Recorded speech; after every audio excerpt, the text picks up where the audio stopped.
Okay, I think we're live. We've got audio, we've got video. This is so cool. So, welcome to the my second Facebook Live. This is Patrick Scott. You know that.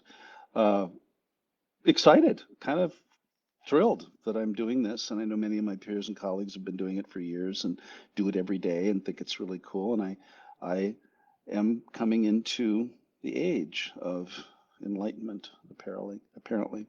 So welcome. It is 5:30 Pacific time. I'm in Minneapolis, Minnesota, where it is a heat wave for us.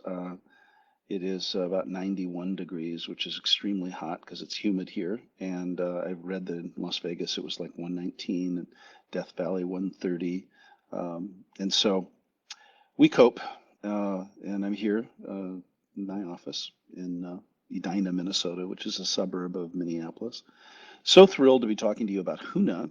And in contrast to last week, we're going to be doing these every week. I want to talk about some foundational things about Huna and where Huna comes from and how I got involved in it. And, the bottom line is I've been a therapist I mean, my first job counseling was as a band camp counselor in 1976 when I was 16. And so I say that I have had a 44-year career in education, and people think, God, he's 1,000 years old. Or as the joke is, he's 1,000 years old in this body, or he's a pathological liar, which I think is hilarious. Uh, because I have literally been counseling people on some way or form or shape since I was 16 years old.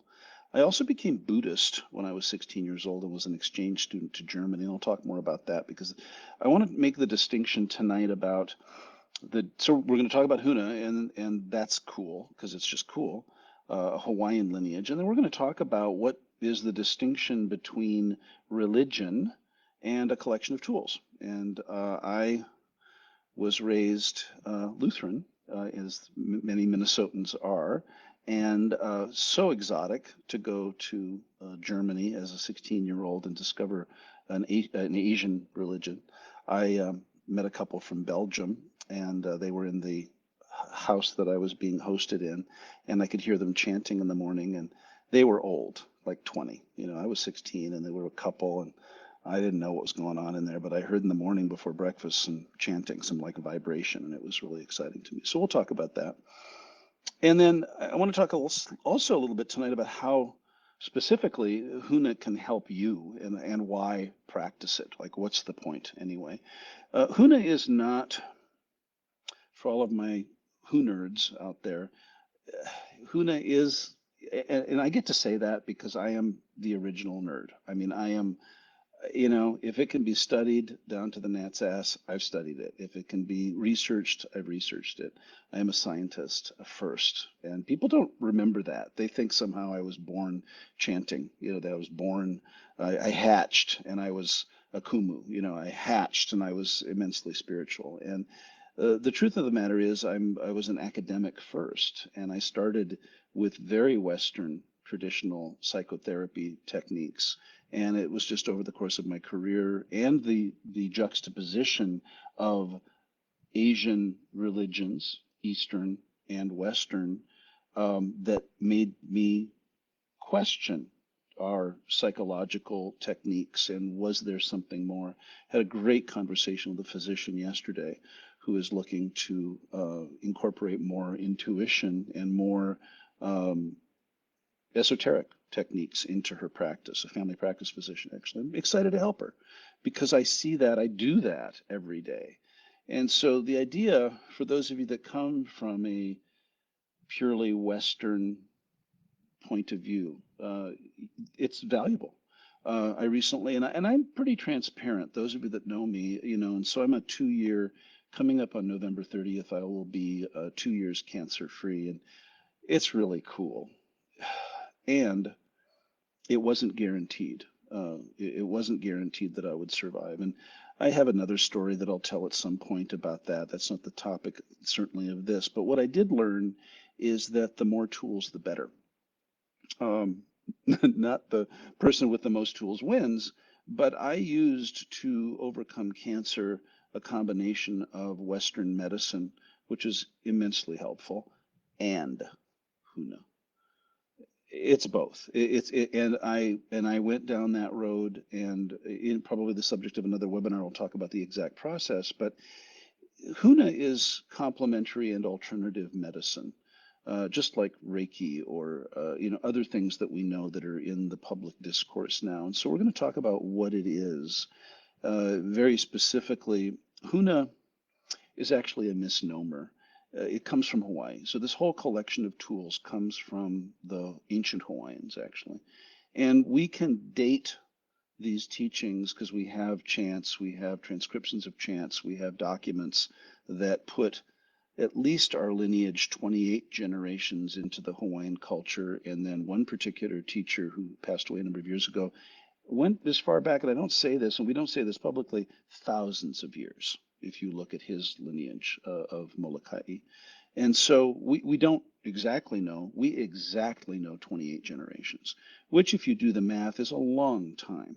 And the lineage has been passed from the other thing about the Hawaiian culture is that it wasn't passed directly to only families.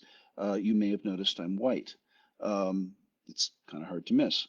And I'm not Hawaiian. I have no Hawaiian blood in me. I have nothing brown at all in me. I did in the last couple of years. I did my ancestry.com, and I was hoping for something, a little slave here, a little African American there, a little maybe some Filipino. I don't know. I was hoping for something brown. Not a thing. I am Swedish, Scottish, Irish.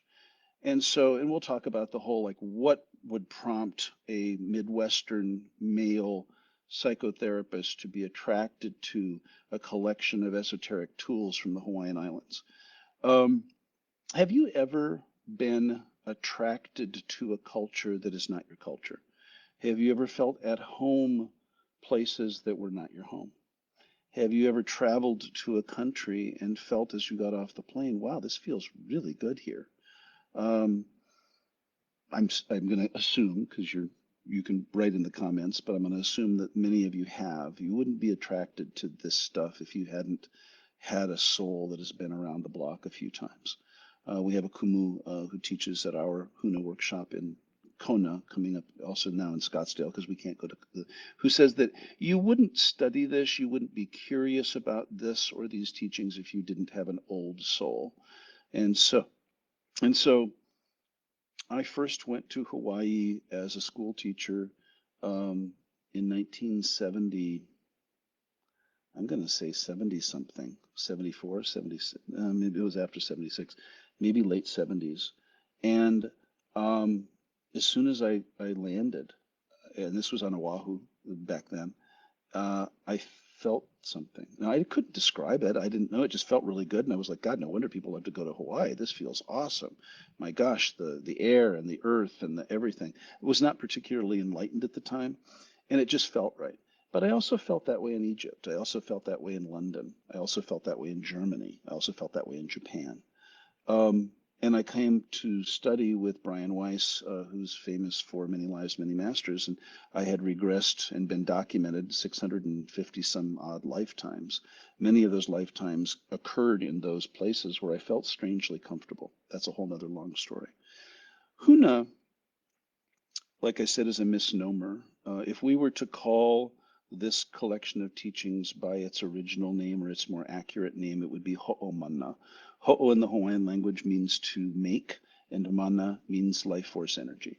And so, just like we talk about ho'oponopono, to make forgiveness, times two, to be pono, to be square, aligned in both directions, or ho'oku'u, to make release, ho'omana is the idea of empowerment from a Hawaiian perspective. And so the Hawaiians had a very advanced civilization.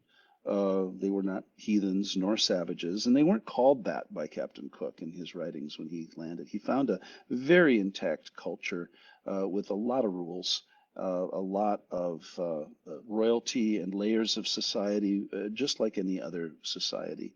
And it was impressive because he found a culture largely devoid of mental and physical illness. And I'm sad to report that we brought the mental and physical illness with us when we landed. We brought smallpox and other kinds of things, and that's well documented. I don't need to talk about that. We've done that. Westerners have done that all over the world in terms of some of the activities of conquering indigenous peoples. It happened in Hawaii. Prior to that, there was a culture largely devoid of mental and physical illness. Um, and they had what were called kahuna.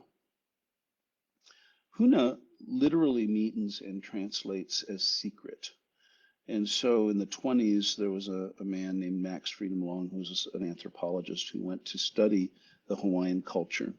And he would walk around, and there were people doing ceremony, doing ritual. And he would ask the locals, the people, what is that? What is that person doing? And it involved some breathing, it involved some hand gestures, it involved some kind of a ritual. And they would say, shh, that's Huna. Not meaning that's Huna, but shut up. It's secret. It's sacred. It's not something we talk openly about. And if you look at world philosophical traditions, um, there was often the holy of holies. There was the sacred of sacreds. There were the names that were not uttered by humans out loud. And the Hawaiians had that. And so Huna really means secret. And when my Kumu Matt, went to name our halau or school a number of years ago, he had a dream and kind of put it out there that he wanted to to finally name this school that had been developing for decades. And he came up with Halau Huna. And he went to one of our good friends who's native and linguist in Hawaiian studies and entertainer, awesome lady who some of you have met, Nanina Ope. And she said, with the kind of a tongue in cheek, well, if you call it Halau Huna, nobody will find it because you're calling it secret. So probably not a good name. However, we call this tradition Huna. Um, and that came from a man named Uncle George. That really, if you really want to call this collection of 18 aspects of healing tools and the healing arts, he said that Huna would be as good of a name as any, and that it really spoke to kind of the history and the lineage. Even though that to a local who speaks Hawaiian, why would you call something secret? It's just secret. That's what it means, secret. Um, Huna is an umbrella of activities or tools that include hula.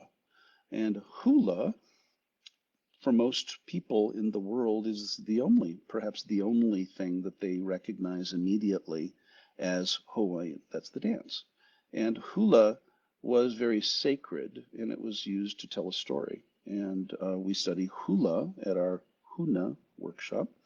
Um, and learn how to move and learn how to, be expressive. And it's an art form, certainly.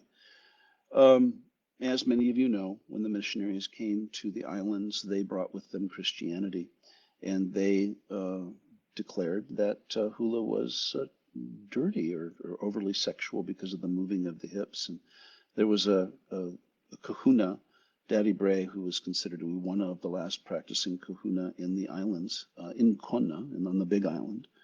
And he decided and so the missionaries wanted to have them do a performance so that they could prove that these movements were overly sexual and that they needed to be banned. And many of you don't know, but speaking Hawaiian, the language was illegal. Chanting in Hawaiian was illegal. And Daddy Bray was somewhat of an activist, and he actually was arrested and for chanting in the Kona marketplace back in the day. I don't know the exact date of this. Um, Somebody may, and if you do, pop it up and I'll look at it. Bottom line is, when faced with the adjudication or the judgment of whether or not hula was evil, dirty, or nasty or overly sexual, he had his group of 5-year-olds or 7-year-olds, 5 to 7-year-olds, do a hula performance. And we in Hawaiian call that keiki, the children. And I love the way Kumu Matt tells the story of if you believe that a 5-year-old is overly sexual or overly dirty, evil, or nasty, then who's got the problem? And so hula in Hawaii today is like taekwondo or ballet or another kind of activity that children engage in. And they go to what are called halau. And it is a very substantial part of the culture. The man I mentioned earlier, Uncle George founded dozens of hula festivals around the world, and hula remains, I don't want to be overly dramatic, but it is the birthright of the Hawaiian people, and it is something that is well known around the world. And there are hula students in Japan and all over the United States, certainly, and all over the world that study hula for a variety of reasons. And if you ever get a chance, the Olympics of Hula is called the Merry Monarch Hula Festival, and that happens. Unfortunately, it didn't happen this year because of COVID, but every year, usually in April, um, in Kona or in Hilo, sorry, in Hilo. And if you want to take a look at the Olympics of Hula, check out on YouTube. There are some wonderful videos of the Merry Monarch Hula Festival, and you'll see kind of how that art form has evolved. And that is probably the most famous aspect of Huna, again, the umbrella of these teachings. The second most famous, if you will, in order aspect of Huna is Ho'oponopono. And Ho'oponopono is the Hawaiian art of forgiveness. And it's been popularized by people like Joe Vitale, by Dr. Hugh Len. Mona Simeona was a kahuna who practiced, and she, if you will, propagated or spread this teaching of Ho'oponopono. As we talked about earlier, Ho'o, to make, pono is the Hawaiian word for being aligned, to being congruent, to being right. But not right like I'm right and you're wrong, but right as in a sense of congruence, safe and sound in your own skin. And it's among the first words that new Huna students learn about being pono. And I have students sometimes asking a question about whether I'm pono with this or I'm pono with that, and it's a very common word that we use. And ho'oponopono basically means I forgive you, you forgive me, and we get the forgiveness in both directions. And we offer, certainly with TEP, the parent company of the Huna trainings that Dr. Matt does, or my particular trainings that I do on the mainland, some tracks, and somewhere on drpatrickscott.com you can find a 7-minute forgiveness exercise for free that you can download. Forgiveness was seen in the Hawaiian culture that if you have baggage, if you have stuff coming up with another person, that it's important to get pono. Now, make no mistake, the track is a virtual visualization of forgiving the person. You bring them out onto an imaginary stage, you fill them up with energy. I'm not going to do the technique now, but many of you have practiced it, and you get pono with them in your mind. In ancient times, you'd get pono with them in person. You'd sit with them. And if you sat with them, you'd get pono with them and anyone else associated with the particular breakdown in communication or betrayal. Chiefs would get together before going to war and sit knee to knee, nose to nose, and try to get pono. Now, people sometimes think that the Hawaiian culture was, peace loving and that there was no violence, but they were very warlike culture. And there were a number of kingdoms. King Kamehameha, Kamehameha the Great, Kamehameha the First, is credited with bringing the kingdoms together into one kingdom. But prior to that, there were at least 3. And before that, who knows? Dozens. Every village had maybe a chief and so on. I don't know. I'm not going to talk about those details. But being pono and getting pono with another person is perhaps not only the most significant thing that you can do, but it is a signature practice of Huna. And then number 3 is Ho'oku'u, and we offer a monthly Ho'oku'u membership where people sign up, and once a month they release their baggage. It was considered in ancient times among ancient Hawaiians that if baggage being negative emotions, limiting beliefs, just generally not feeling well emotionally, that was an opportunity to release. And they, I think last week I talked about it, the release work that we do in terms of anger, sadness, fear, hurt, and guilt. And it's very important. This ho'omana idea, or the core concept of Huna, is about personal empowerment.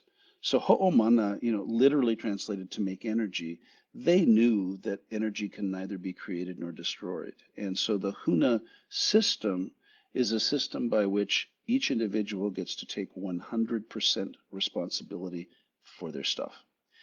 And that really spoke to me because in our culture today, got lots of blame, lots of fault, lots of finger pointing, lots of grumpy people making it everybody else's fault that they are the way they are or that they do what they do that's not so responsible. And so something or a collection of tools where I get to take 100% responsibility for my baggage, my negative emotions. And lately in my individual work, it's been coming up and I smile. I am really not very political. I have opinions. I'm not blind, but I don't really speak on matters of politics. But I'm getting a lot of my individual coaching clients coming and being outraged.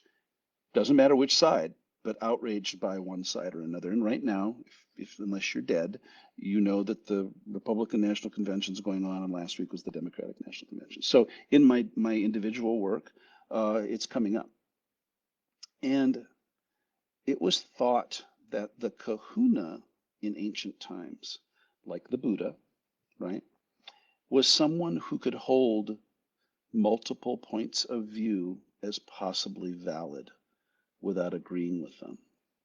And that really spoke to me. Not about who's right and who's wrong and it's their fault and you did it to me and I don't like your mother and whatever it is, that a kahuna, and I'll talk about what kahuna translates. Kahuna, you've heard the word. It's basically a spiritual teacher. It's like a sensei in the Japanese, language. Um, I am not a kahuna, just so you know, not a kahuna. I'm called kumu, which means teacher, and I've studied hard and dedicated a good chunk of my life to teaching this stuff. Um, and we don't use the term kahuna anymore. Um, but in the writings, the observation of a kahuna would have been like a witch doctor, a medicine man, a shaman, a spiritual leader.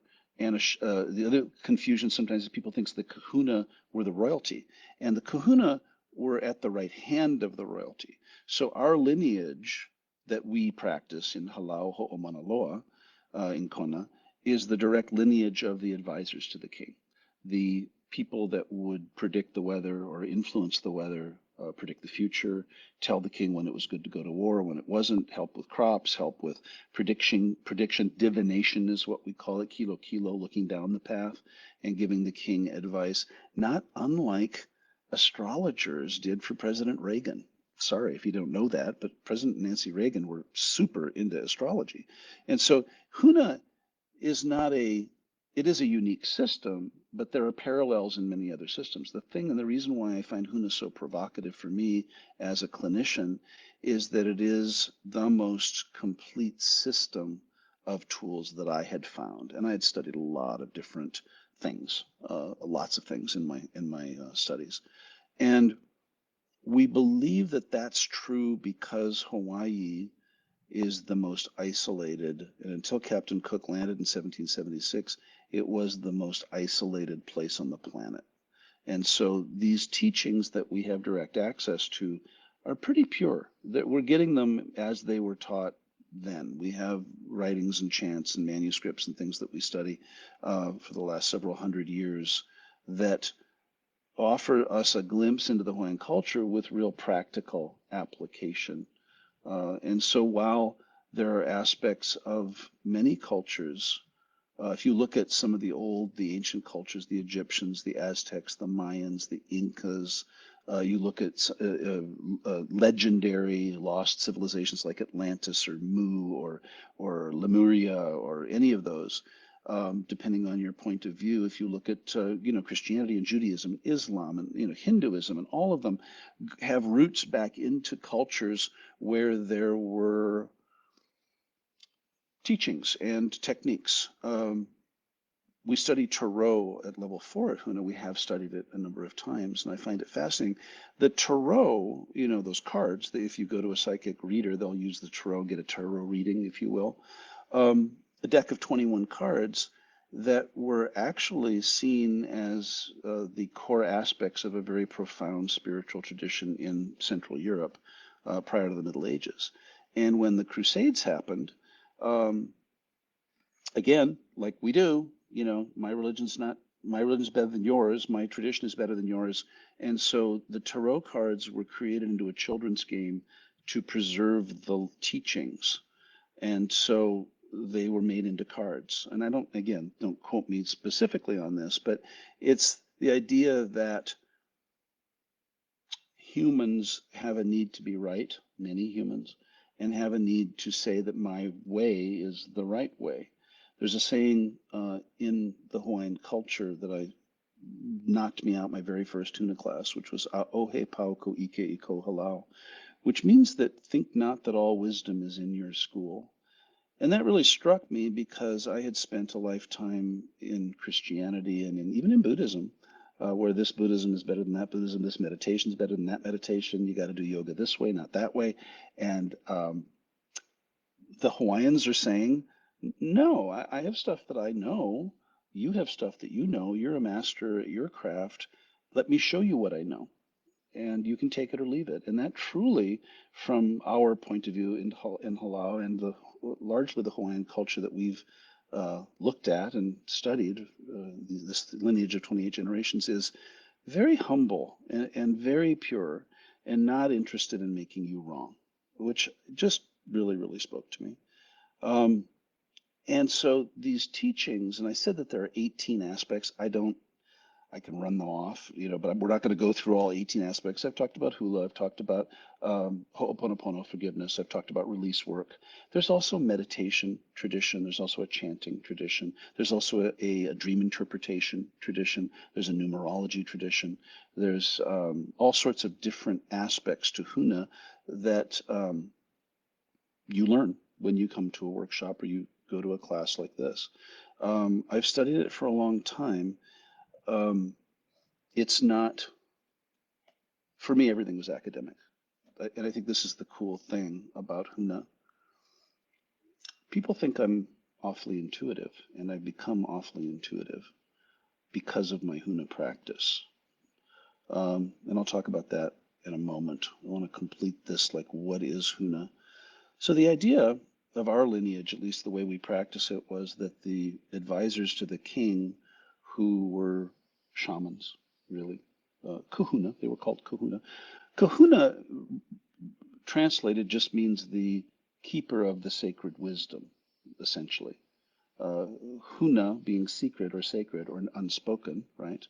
Ka being, keeper of, and Kahu being the caretaker of, if you will. We don't. There was a book by Sheldon Kopp in 1974 that said the title of the book was "If You Meet the Buddha on the Road, Kill Him," which sounds terribly politically incorrect right now. But Viktor Frankl's book, Man's Search for Meaning, written in 1945, also pretty politically incorrect. Anyway, the point is that if someone claims to be your guru, Tony Robbins, I'm not your guru. If someone claims to have all the answers, if someone claims to be a Buddha or a kahuna, that's a sign, that's a clue that maybe something's not quite right. I've seen the Dalai Lama interviewed, and I'm not a Tibetan Buddhist. I'm a different kind of Buddhist, if you will, and from a Japanese Mahayana tradition that I'll tell you about. And directly in an interview, 60 minutes, let's say, you know, Your Holiness, are you a Buddha? And he just chuckles and laughs. He goes, oh God, no. Kind of like, I don't want that responsibility. Now, he's seen as a spiritual leader. I've seen there's a great Netflix show on the two popes called The Two Popes about Pope Benedict and Pope Francis. And you see them very humble. The most exalted position that a Catholic person can attain, seen somehow as divinely ordered. Similar in the Tibetan tradition, the Dalai Lama. The president of my particular Buddhist organization, his name is Daisaku Ikeda, SGI Buddhism, millions of members worldwide, same thing. I've met him. I've actually met and had meetings with him. Very humble, would never claim to have all the answers. Just because by definition, anyone who claims to have all the answers probably doesn't. Just saying. So the Hawaiian culture really transmits itself better than it did 20, 30 years ago because of a movement, to really uh, regenerate and re-infuse the Hawaiian culture with mana, um, are very humble. And so this spirit of aloha, which is leading with love, leading with heart, is awesome.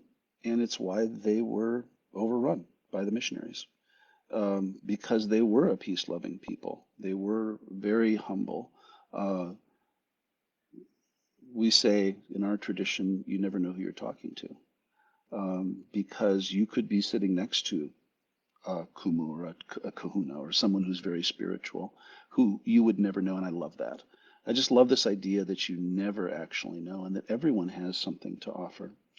So, the What is Huna right now, today, is a collection of teachings that we study for the purposes of healing, for the purposes of spiritual enlightenment, for the purpose of accessing various aspects of yourself that you otherwise wouldn't, accessing your higher self, your unconscious mind, your conscious mind, accessing 4 or 5 aspects, depending on your point of view, your spiritualness, your intuitiveness, if you will. Some people put that and lump that into the spirit.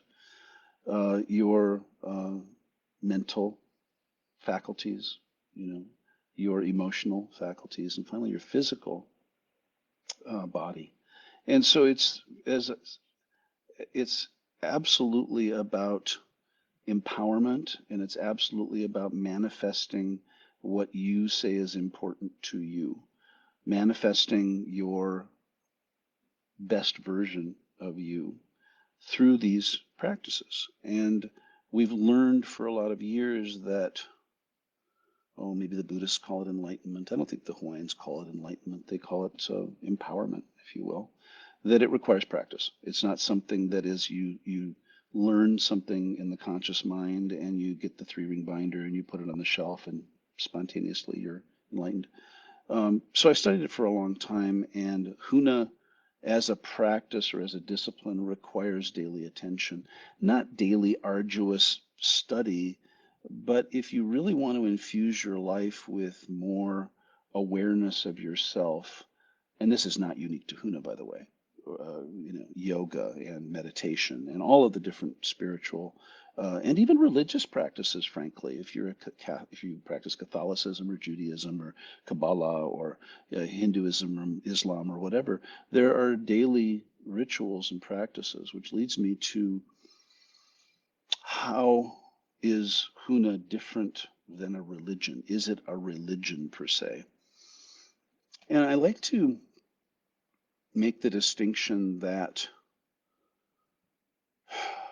one of my business partner, who, if you know, is Colleen O'Callahan, and we co-founded the Heads Up Guidance and Wellness Centers of Nevada, and she started practicing at a yoga studio, yoga and meditation. And I noticed that they were wearing white in their classes, and that she went to India, and that the leader of the particular class was wearing a turban, and that many of the people in the class were wearing turbans. And I asked her, I said, is everyone Hindu? And she smiled and she very kindly said, no, they're yogis, they practice yoga. And my assumption was that it was some sort of a religious order that practiced Hinduism. Now, I don't know really much about Hinduism at all, but this was my Lutheran version of people wearing white that have turbans. They must be practicing some uh, discipline from India, and that must be Hinduism. This is my naivete, my ignorance about what that was. And yoga is not a religion. It's a collection of practices. Tantra is not a religion. It's a collection of spiritual practices. Meditation is not a religion. There are religions who meditate. There are religions who chant. There are religions who wear turbans. And you get the picture, right? And chant is not a religion. We have beautiful Gregorian chant. When I lived in Europe, when I lived in Paris, I'd go to Notre Dame and I would listen in Latin to the Mass. I am not Catholic. The language was moving. If you hear, many of you here have heard me chant. I'm not going to chant online, but you've heard Kumu Matt chant. You've heard other people chant. It's a vibration. It's not an academic understanding. And so the idea is that Huna, in Hawaiian tradition, um, there are gods and goddesses. There is a hierarchy of their perception of the way the world works, just like in every culture, there's a perception of the way the world works. They were thought to be a polytheistic society, meaning many gods, which was kind of ran counter to the monotheistic teachings of Christianity and other world religions. Um, awesome story about one Kumu, the guy that I mentioned who was a Kumu from Molokai, whose lineage maybe went thousands of years back. He was a member of the Church of Latter-day Saints, and he was, or the Mormon faith. And at some point in his career, he was approached by his seniors in faith who said, you know, we appreciate you that you teach hula and that you're Hawaiian, but we need you to stop the chanting and the incantation, and we need you to kind of step away from that because that flies in the face of your faith as a member of the Mormon Church, of the Church of Latter-day Saints. And he was a very powerful teacher, very spiritual, very faith-based, and didn't see a conflict. And his argument was, Hawaiian is who I am. This is my family. This lineage that I practice of hula and chanting is an ethnic version of where I come from. These are my people. The Church of Latter-day Saints is a religion that I believe in very strongly, and I've been raised that way, and I practice that. And I don't see any conflict whatsoever. He made such a compelling case that there was no conflict that when he passed away, I believe he passed away in 2006, one of his funerals were held in the temple, the Mormon temple. And if you know anything about that religion, people that aren't Mormon get to go there. And so there was a service, and some people, you know, that we know were there. And there was chanting, and there were other kumu, and there was the regalia, the traditional Hawaiian dress with the kihei and the tea leaf lei and all of that thing. And so he saw no conflict between his ethnic roots and the way he practiced hula and taught hula, very brilliantly, by the way, and his religious faith.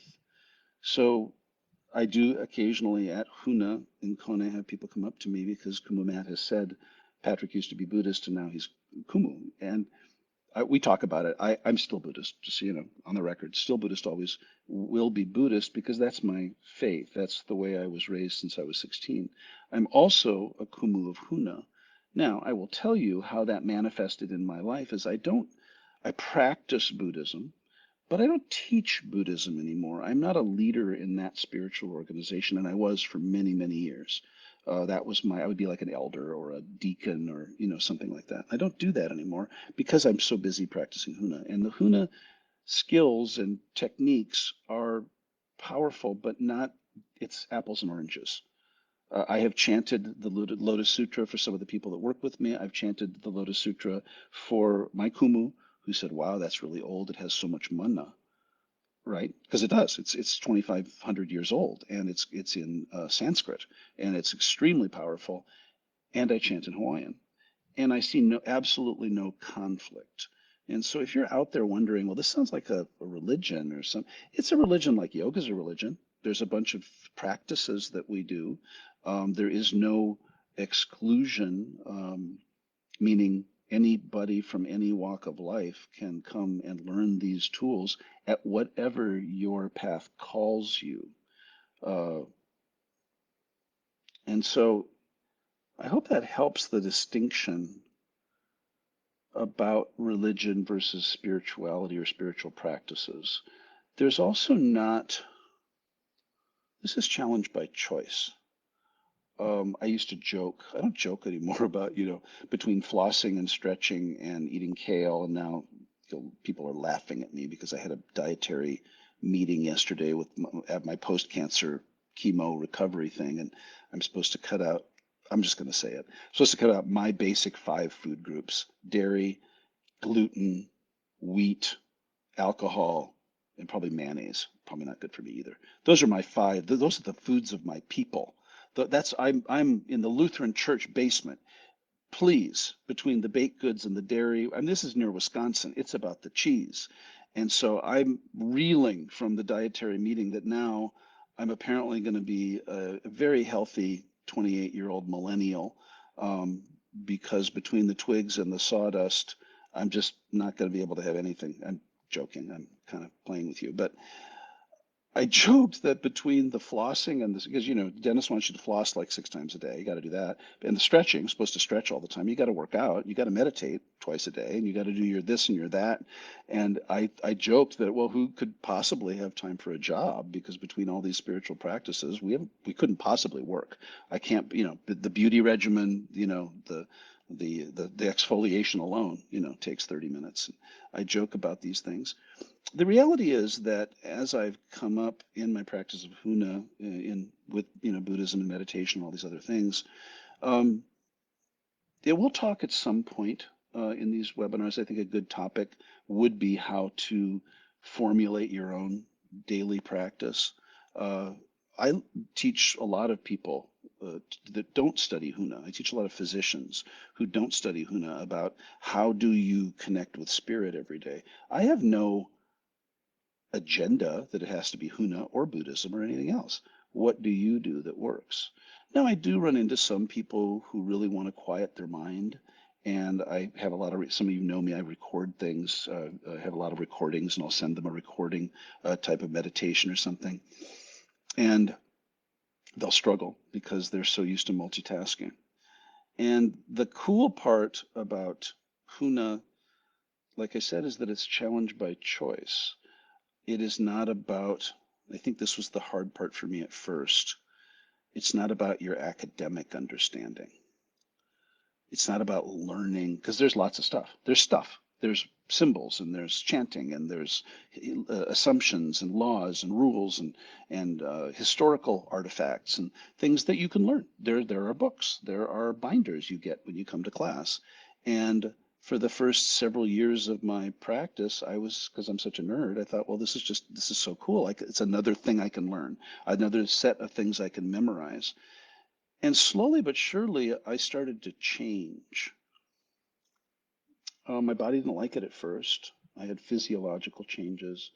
And for those of you that are light workers, energy workers, you understand this whole concept of vibration, and that the conscious mind operates at a certain hertz, a certain level of vibration. For, and that the unconscious mind operates at a different level of vibration, the higher self at a different vibration, spirit guides, otherworldly things, at a different vibration. Neither is good or bad, but there is a deepening of a spiritual connection that happens with many traditions, and Huna is one of them, where you begin to practice and you fundamentally change. And I'm not explaining that very well. I thought if I memorized the symbols, I would understand them. Now, I did understand them at a surface level, but to truly bring the symbols, these are symbols that are used, there's a symbology aspect to Huna for healing, like Reiki. It's very similar to Reiki. And there was something else going on that was not about my intellectual understanding. It was not about that I could say the words the right way or I could chant the words the right way. It it helped me to evolve where I had no, I got my head out of the way. I was going to say I had to get my head out of the way. In order to receive some of the vibration and some of the learnings, I had to, I got to, I chose to. And there are some people who don't, that for them it becomes just another set of tools that they can learn. But I'm going to go on a limb here. And for those of you that are in the chat who are advanced level Huna students, see if this rings true with your own experience. I don't think you can study Huna for very long and not change. And I mean change in a really good way. I mean manifest things you never thought possible. To manifest money, manifest relationships, whatever your arena is. I have seen truly miraculous things. I've experienced truly miraculous things. I beat stage 4 cancer That's not nothing. Never mind success or notoriety or money or whatever. But we are here to learn, and Huna is a profound collection of tools that you can't help, like, in spite of yourself. I'm the least likely candidate, right? College professor, teacher, high school band director, if you will. And here I am now at 60. I'll be 61 on Monday, by the way. Happy birthday. And I want dairy and I want gluten and I don't want kale. So no kale cake, please. No kombucha wine. I don't even know. Um, you can't help but get Pono and start to make distinctions. Now, what happens on people's path is they get to a certain point and either they can't make the leap, they can't make the jump, and it just becomes another workshop or another series of tools and techniques. But for many of you, and I see the names, this is your path. It's calling to you for some reason. And it's not a religion. It's not, you don't have to renounce or join the club and, pay the dues. I mean, if you want to come to class, you'll pay the tuition, just like you would with any school.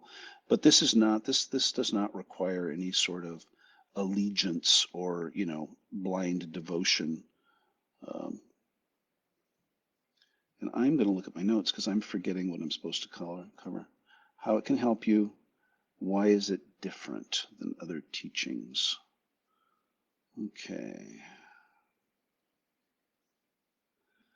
I'm back.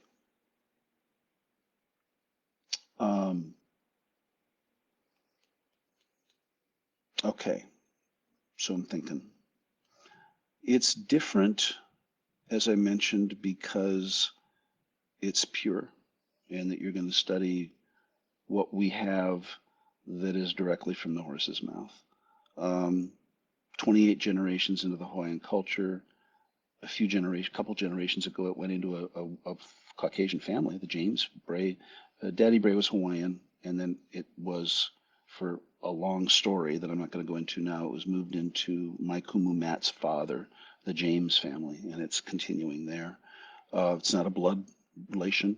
Matt's family was from Central Europe, Western Europe, but it's been perpetuated, and we're very pleased that this relatively small collection of people is committed to returning Huna into the Hawaiian culture. And it always wasn't easy. It's been easy for me uh, because I've been protected, but for Matt's father, it wasn't easy being a white person teaching Hawaiian studies. And I'm sure, he tells some stories, and I'm sure we're not getting the half of it, of how um, people were grumpy. In fact, I do know a story that some of you may not know, so hold on, that the family that held the manuscript that was given to us, that came into us through our lineage, um, not so long ago, all of a sudden wanted it back or wanted to lay claim to Huna as their family birthright. And even though for generations nobody wanted anything to do with these teachings. In the 60s and 70s, it just wasn't fashionable. It wasn't fashionable to chant. In the many families wanted to pass on not just Huna, but Lomi Lomi and other kinds of Hawaiian things. And the younger people of those generations wanted rock and roll music. They wanted marijuana. They didn't want those old chants. They didn't want that. That was old fuddy-duddy stuff. And so now the cool thing is we have a couple, maybe three generations that are learning Hawaiian in the Kamehameha schools. And we have our halau, which just celebrated 30 years last March, that is perpetuating this with the goal of now Matt's children are Hawaiian, part Hawaiian. Matt's son is part Hawaiian, I think. Yeah, Matt's son is part Hawaiian, but no matter. It doesn't matter. The ethnicity doesn't matter. The goal is that the next generation, several below me, will be taking on the mantle, taking on the baton of Huna and perpetuating these teachings. So, how can it help you? If you do nothing else, then it can help you find your purpose. It can help you Find your mission. There's some reason why you're attracted. This is, where are we? It's Wednesday night. It's 6:19 on the West Coast, and you have better things to do than to watch a talking head, a white talking head, talk about Hawaiian studies. And I was talking to someone yesterday, a physician actually, who may be on here. I can't see. I could scroll down, but if you're here, welcome. And I don't feel like I work anymore. And if you are looking for a way to manifest the career of your dreams, this sounds grandiose, but I'm here to tell you, as an example of these teachings, I don't work. I mean, I do stuff. I do stuff I love. Every minute of every day, I'm active. I do things. But, it's like right livelihood. It doesn't feel like work. I do get tired because I do teach classes and I do things like this and I see clients and all that kind of thing. But it just is so much fun. So you can find your purpose. You can find your path. You can manifest anything. And I mean anything. I was talking with one of my folks about the distinction between conspicuous benefits and inconspicuous benefits. We want the car and the stuff that people can see. That's the conspicuous stuff. But I've found in my training that really some of the most profound changes are the inconspicuous ones. They're the ones that, your kids grow up healthy. You have a great relationship. You feel good in your skin. You're not under the influence of a core wound that you're not good enough, not smart enough, or that nobody likes you, that you've overcome, that you're just safer and sounder in your own skin. And to me, the car is nice, the house is nice. I like stuff. If you know me, you know I like stuff. I like good food. I like good wine. I like good cheesecake. I like good mayonnaise. I don't necessarily like kale. We'll get over that. This is my next human revolution, by the way. Um, and I'm going kicking and screaming. But it's the inconspicuous benefits. I mean, how nice would it be just to be safe and sound in your own skin? To just not be afraid. Ernest Hemingway said that most people lead lives of quiet desperation. How nice would it be just to not lead a life of quiet desperation? That you're solid. You have, and again, it's not about having things, but that you actually, if we talk about the be, do, have paradigm, who are you? Are you living a life congruent with your purpose? You feel on path and on task. That to me is the greatest gift. The other stuff will come. And I know it's easy for me to say that. The other stuff comes, you know, and you can have absolutely anything that you want. You can manifest absolutely anything that you want. Sometimes what you think you want isn't what you really want. And that some of you, I'm looking at some of you here, you've been around the block a few times, you know that. You think you wanted this, but you didn't get it, you got something better. The other thing about this, when you've put your mana or your energy into your own development, you manifest things you couldn't have thought of. I couldn't have orchestrated the relationships I have, personal and professional, by the way. I couldn't have orchestrated. If I sat down with a journal and a SMART goal, sorry, I, I also teach NLP, a SMART goal, right? I couldn't have orchestrated the relationships that I have now. Couldn't have thought of, they're so amazing. My professional relationships, my personal relationships, my marriage, my relationship with my kids. I couldn't have done this with my head. And so what's in it for you is to be more intuitive, to be more sensitive, to be more aware of all of your faculties and using all of your faculties, not just your conscious mind. And I can see the list here. There's a lot of nerdy people here who think that, like me, that if I just read about it, read a pamphlet or read a book, I'll, be able to do it. The cool part about the Huna collection of tools is that it's about doing so that you can be the best version of yourself that you want to be. And that's to me way more important than the acquisition of wealth or the acquisition. Now, there's no vow of poverty. In fact, it was actually, and this is contrary to many spiritual orders, wealth or material abundance was seen as spiritual. Along with spiritual connection, to have material abundance was absolutely seen as necessary, a necessary part of your path, because with more material abundance, you can impact more people and help more people and do things that you want to do. Nothing was seen as evil, dirty, or nasty in the Hawaiian culture. And so there's a lot in it for you. And so I suggest you start somewhere. Start with listening to a track. Start with Ho'oponopono every day. And for a track, you can go to free www.drpatrickscott.com and download. I think we have a 7-minute forgiveness. Yes, it is. I'm sorry, www.drpatrickscott. I'm trying to do this from memory. /Las Vegas Huna. And you can download a free track there and just start. You know, we have lots of offerings and things like that. We'll be doing another Facebook Live. I believe I'm going to look at the calendar, so bear with me. Next week on September 2nd at 5:30 Pacific time. And then we'll be doing our monthly Ho'oku'u webinar, which is next Thursday at 5:30. And if you'd like to be, and that's where you release in real time, I take you through this release process that we do at Huna. And to find out more about that, it's www.hkurelease.com, all one word, lowercase. And you can find out more about that there. And so I'm curious, for those of you that are here, are there any questions? We're also doing a level 1 training starting October 21st. And so if you want to expand on that, it's in Las Vegas. It's at the resort at Mount Charleston. And that's always a lot of fun. Smaller group than we usually have in Kona, limited to 20 people.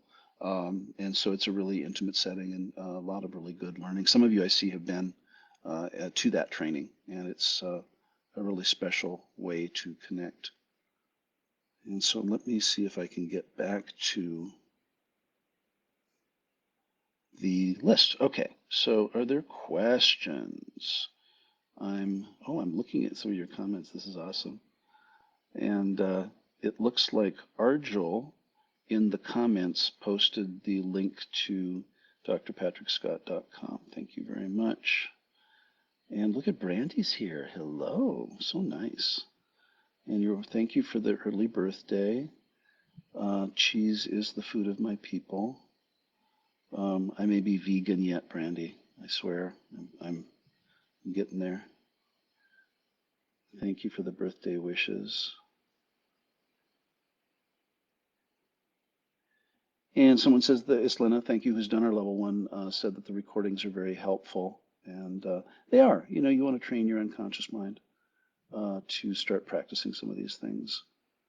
And just look at all these wonderful people here that I know. Love it.